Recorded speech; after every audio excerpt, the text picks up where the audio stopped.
Thanks for visiting the channel.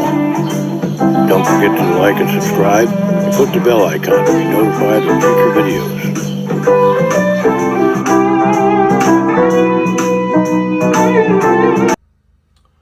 Hey folks, Dan Ryan here again. Today we're going to be unboxing and doing a playthrough of the Glarry ST-170 Strat copy in the HSH configuration. And so before we say much more about the guitar, let's take it out and give it a look. So, it's more of an Ibanez RG copy, but we'll see.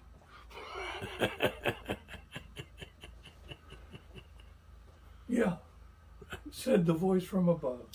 So, to the guy holding a knife. So, right. Whatever it is, we're going to look at it, and we're going to attempt to play it, and you know the drill. We've done this a few times now. So, okay.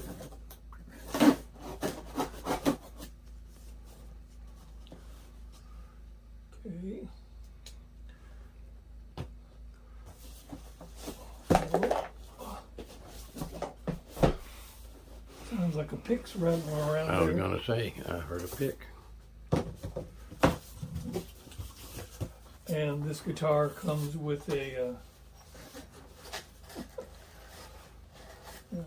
got some packing peanut material here. So it comes with a minimal gig bag. I don't think this would protect it from a drop of 6 inches, but at least it's a gig bag. It's a way to carry the guitar. Yeah. Keep the dust off. And So there's that. part of the deal. It comes with a cord and a trim bar, which we will not be installing because I don't really use them very much. But it's got one. It comes with a guitar strap. All of these things, the cord looks okay, but these are about as minimal as it's possible to be and be the thing that they say it is. This is a guitar strap. This weighs maybe 4 ounces. So, but it'll hold the guitar up at least for a while. So, what do you want? And what was the cost of this guitar? $79, I believe. Might have been $89, but I'm pretty sure it's $79. But that includes everything. There's no tax or anything. Shipped to your door. Okay, so under $100. Excuse me.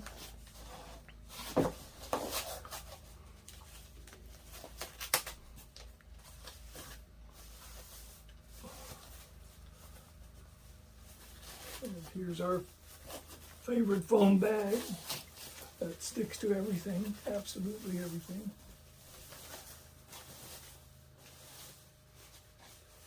I see the adjustment wrench also laying in the box there. Oh, sorry. Yeah, there we have an Allen wrench. It's supposed to come with a pick. It's probably in the bag. We heard something rattling around. It was probably the Allen wrench. We thought it was a pick. Or just a piece of the guitar. Could have been the silica gel.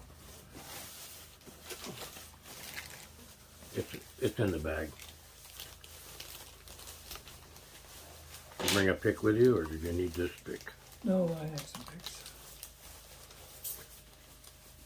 Not too terrible a pick, actually. Feel that? Yeah, it's actually pretty good. About 75 millimeters, or 0.75 millimeters. Right.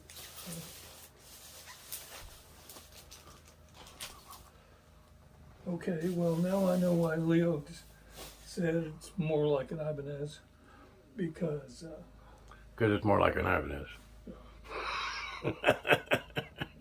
so not exactly a Strat copy. It just does have the 5-position switch and the 3 pickups with the plastic. Another one of our favorite things.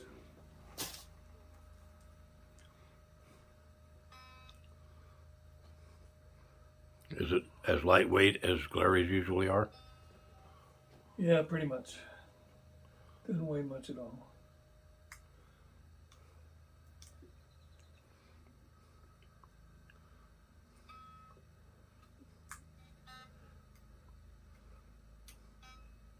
And now I will whistle the Jeopardy music while I'm doing this. A few moments later.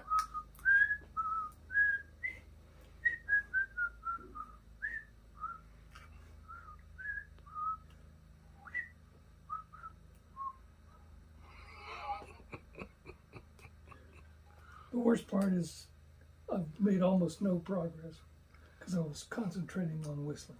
So I'll tell you what, you've seen this before.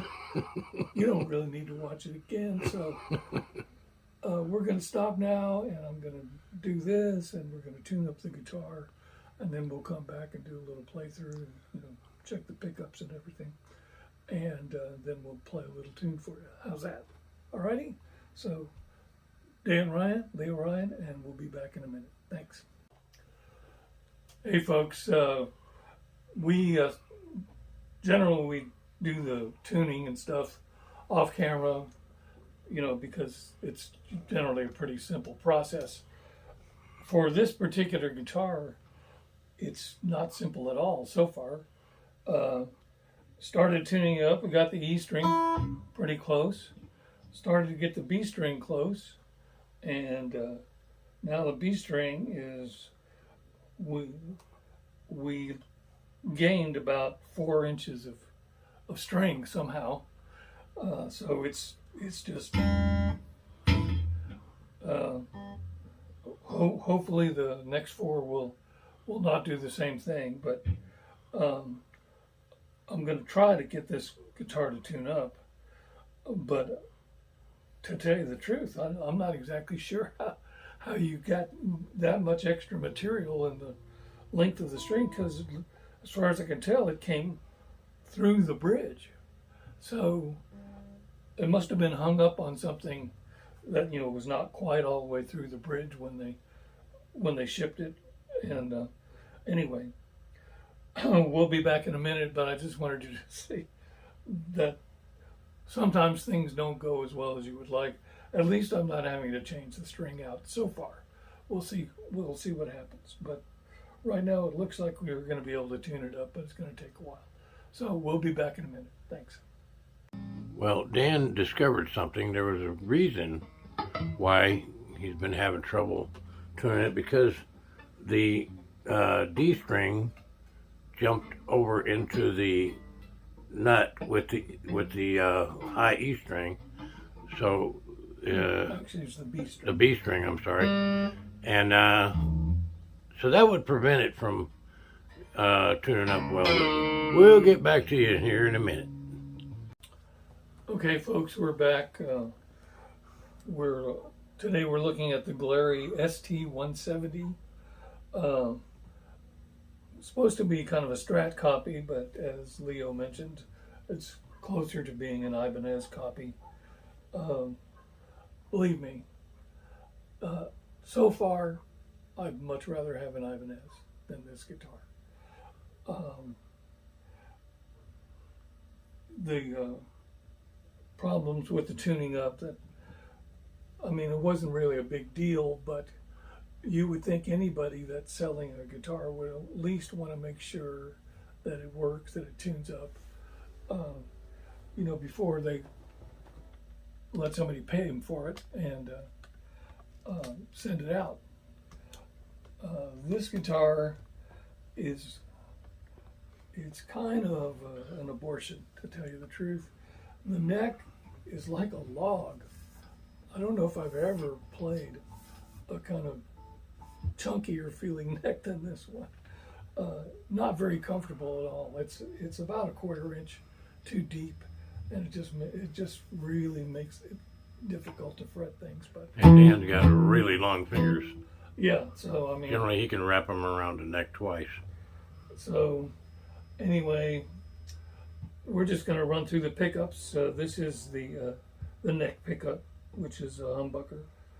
Oh, the other thing we found is that whether the pickups are humbucker or single coil, they all buzz to one extent or another. Anyway, let's play something.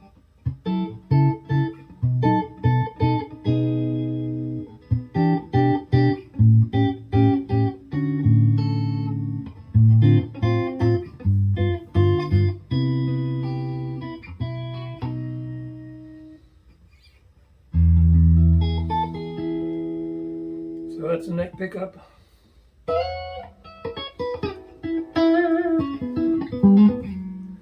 Tone and volume are wide open. That's the way we test everything. So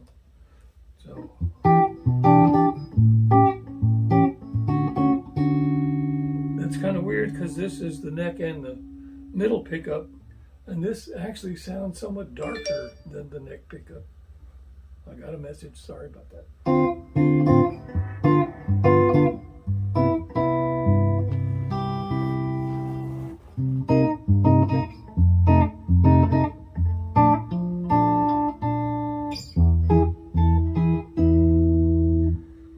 And here is just the middle pickup.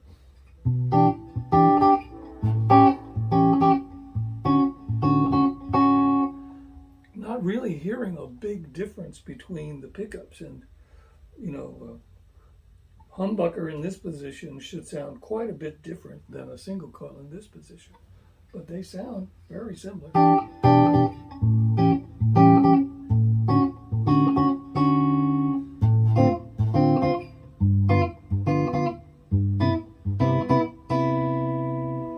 And here is the middle and bridge position.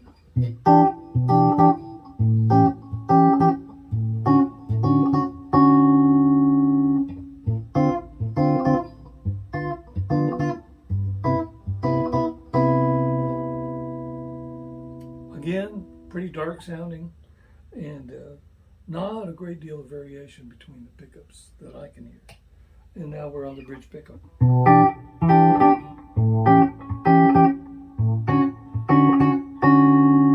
This one you can hear, this one actually is considerably brighter than the rest, but still not, for a bridge pickup on this kind of guitar, it's not all that bright.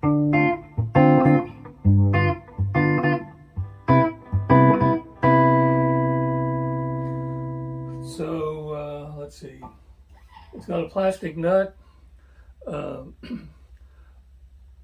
For whatever reason, whether it was me or what happened at the factory, the B jumped into the slot for the E, so you can imagine the confusion that could cause, because those two strings are very similar in gauge. So anyway, we rectified that situation, and that part is okay now. It has these dragon claw inlays. They're not my favorite, but they do their job. At least they tell you where you are on the guitar neck.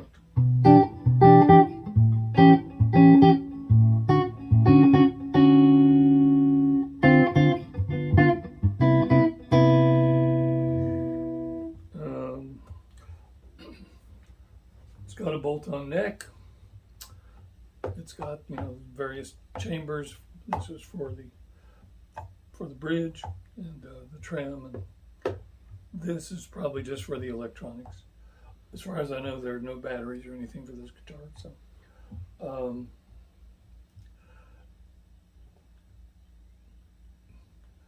like I said, it's not my favorite.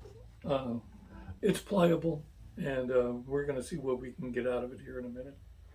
And when we do, I hope you enjoy it. It's not a bad looking guitar, but that's kind of the modus operandi for most inexpensive guitars, is they want them to look good at least.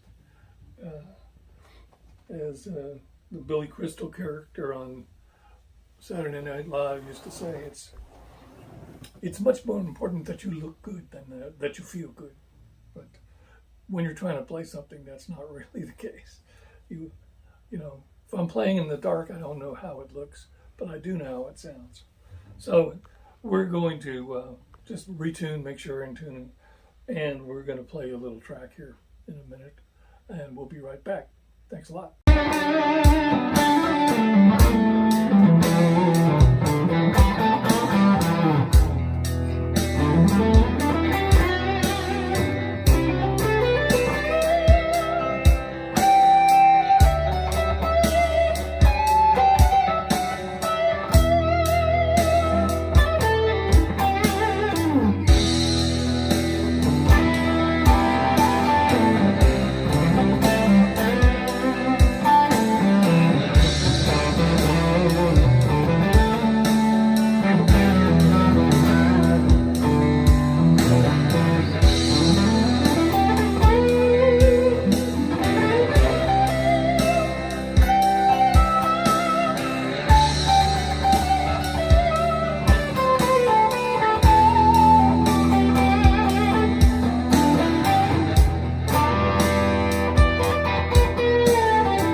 Seems to be kind of holding tune. The E and the B are flat, sure. Yeah. Which it has not been doing. Well, it's getting a little better, but it's just. But I mean, the E string and the B string for soloing, that's kind of your bread and butter right there.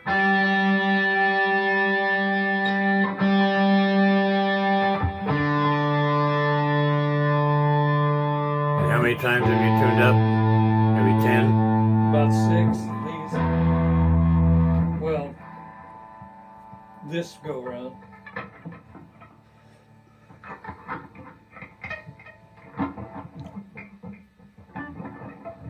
I'm basically doing this to give the guitar a fighting chance to actually be playable. Right.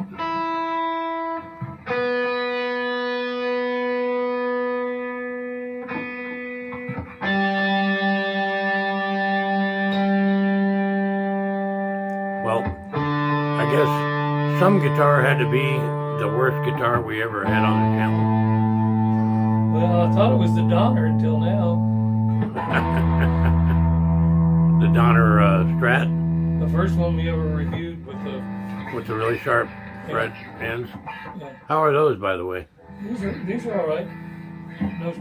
No real sharp edges or anything. Right. Okay. Well, that's a redeeming quality. Okay, let's get this over with. I'll get sick of this guitar. Okay. Hang on just a second. Go ahead, because you've been recording all this time. Oh. All right, folks, we're back. We're going to play to a little track here. I don't know how many times I've tuned this guitar up, at least 10. And I stretch the strings out between each one. And then I've been noodling with the track just to make sure the guitar was going to be playable. And every time I've gotten just, maybe a minute in, it's already detuned so much that I got to stop and go back and retune it. So this time we're not going to stop. We're going to play a little bit on this guitar to a track. And if it goes out of tune, I'll play till I can't take it anymore, and then we're going to stop. By the way, the humbucker is not humbucking. Yeah. I don't know if you can hear that hum, but that's on the neck pickup, which is supposed to be a humbug. Right. I don't know, but I always wanted to. One good thing is that the frets are pretty well dressed on this guitar. So no sharp edges, and you know, it looks to have jumbo frets, not the kind of vintage frets that the last one we did do. So now we're going to try to play something, and we'll see how far we get. Wish me luck. And a one, and a two.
told you I was going to play until I couldn't take it anymore. Well, so that was the G string. Dan, would you look in the box again? Did that come with a canoe? Yeah, maybe the Kayak, maybe? maybe the gig bag blows up into a canoe. A very small. There you go. Very small. Okay, folks. Well, as Leo just mentioned, sooner or later we were going to review the worst guitar that we've ever reviewed, and today, so far, is the day. I really can't recommend that anybody buy this guitar. And the problems are not, I mean, guitars go out of tune, but I mean, like I said earlier, when you're selling something to somebody, you should at least try to make sure that it meets minimal specs. I don't think they even tuned this guitar up before they sent it out. There's no way they could have, because the strings were just barely thrown on there. And in terms of how it sounds, it's not horrible. I mean, it's not great, but it's not horrible. Well, for in context of can it be not horrible for an entire song? Yeah, or 2.5 minutes of an entire song for the fifth try. Right. Well, what Dan's trying to say, long story short, it's a piece of junk. Yeah, well, I mean, you know, I've been doing this for a long time, so every time it would go out of tune, and Leo can attest to that. I mean, I'll go through and restretch every string, and generally, once you do this 2 or 3 times on, just a marginally good guitar, that's enough to keep it in tune. I haven't been able to keep this guitar in tune after, I don't know, 10, 12, 15 times. Who knows at this point? But it's no fun to play. If you can't play it in tune, what's the point?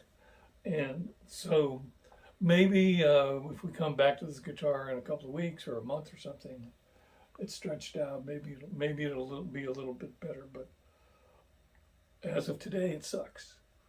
And I try to be as objective as I can about these reviews, because I know people are going to spend their money on these guitars, and it's not a lot of money. That's one of the points of the channel, is what can you get for not too much money? Well, even at less than $100, you can get a better guitar than this, and we've reviewed a number of them.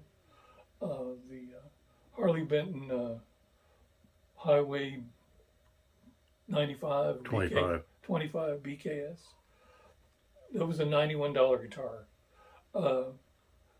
The theme song for our channel was recorded on that guitar in this room with that little amp.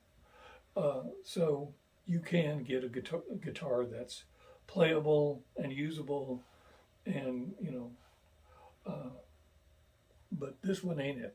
So sorry, Glarry, but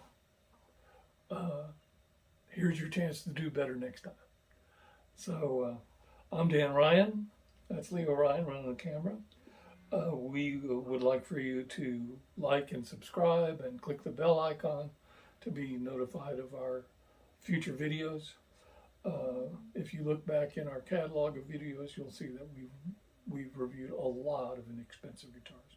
We've reviewed a few, marginally expensive guitars, but most of them are not very expensive, under $200, most of them. And I can't recommend this one. So maybe we got a lemon, I don't know, but this guitar, don't bother. So thanks a lot, and we'll see you next time, and bye. Okay, folks, this is where some of the Glarry guitars that we've reviewed in the past have ended up, and they've kind of not been the greatest guitars we've ever reviewed. But from now on, this is going to be the wall of shame, and for the moment, because of what's occupying it, it's the Glarry wall of shame. So there we go.